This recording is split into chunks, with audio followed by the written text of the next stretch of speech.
Hello everyone, I'm Naveen Agarwal and welcome to my weekly video update. This video is part of my brief Q&A video series because I will talk about a very interesting question one of you submitted after watching my video on booster shots. So booster shots is a big topic right now, correct? Because as we have heard, Omicron is already here in the United States and is spreading fast across the globe.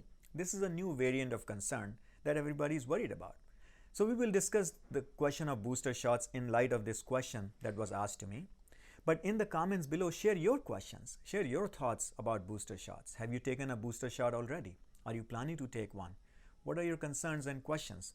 What are you thinking about? And I will be very happy to address those questions in a video like this in the future.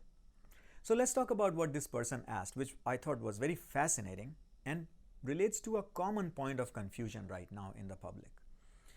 This individual took the second dose of the Moderna vaccine earlier this year, and about 6 months later, they went and did an antibody test. And their number came out actually pretty good, about 3,700 or so. Now, in my video about booster shots, I'll give you a link for that video. I presented data that the FDA reviewed. And in that data set, the average number was around 4,000 after taking the booster shots. One of them at least. So this individual was thinking that, hey, my number is already a little bit below average. Should I wait until it falls below to like 2,000 or maybe 1,000 before I go get the booster, or should I get the booster now? So people want to make a decision based on the antibody level.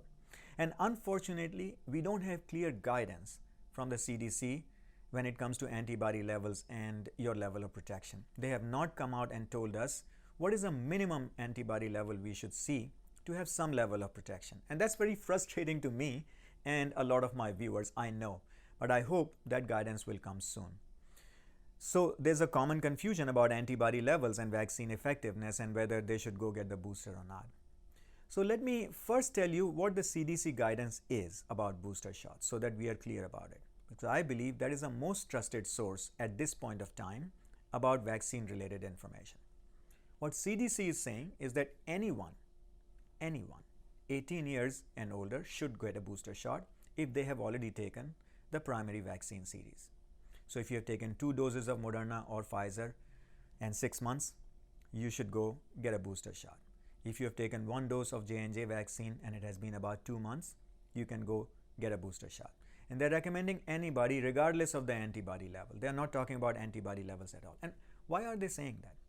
They are saying that because they have reviewed data which shows that, yeah, vaccine effectiveness is still pretty good for serious disease, hospitalizations, maybe ICU, maybe even death. That vaccine effectiveness is high. But what they are seeing is that vaccine effectiveness is coming down in response to the Delta variant or other variants in the common public for, let's say, low to moderate severity of disease. You'll still be knocked out, but you won't end up in the hospital for now. So what they're saying is that to protect us against that decreasing vaccine effectiveness, getting a booster shot is recommended. That's why they are talking about it. But they're also saying that individual benefit risk is important, right? So at an individual level, you should evaluate your circumstances. And that's the recommendation I made to this person who asked the question. Look at your scenario. Are you living in the part of a country where the transmission rates are still high? Are you exposed to different people in your job, in your occupation, where you might have higher exposure to coronavirus? Or do you have other medical conditions? Even though your antibody levels are high right now, do you have other medical conditions that might put you at a higher risk for COVID-19? In that scenario, you should definitely go take the booster shot as soon as possible. Now, when in my scenario, I asked the question, should I wait now that Omicron is here? And I'll talk about that in another video in the future. But I have decided to go get the booster shot very soon, almost probably this week. I will go get it. So my recommendation would be evaluate your scenario and make a decision based on that rather than the antibody number that you might find from a test, because these tests are different and numbers mean different things. Not every number is equally important. For example, just binding antibody levels is not the same as neutralizing antibodies. So that detail you have to pay attention to. What my recommendation would be, evaluate your scenario and go get a booster shot per the CDC guidance as soon as possible. So I hope this is helpful, but I want to hear from you. What are your thoughts, questions, comments? Please share below and I'll be very happy to address them in the future. Thank you for your attention and I wish you a very happy holiday season coming up soon. Please stay safe and take care.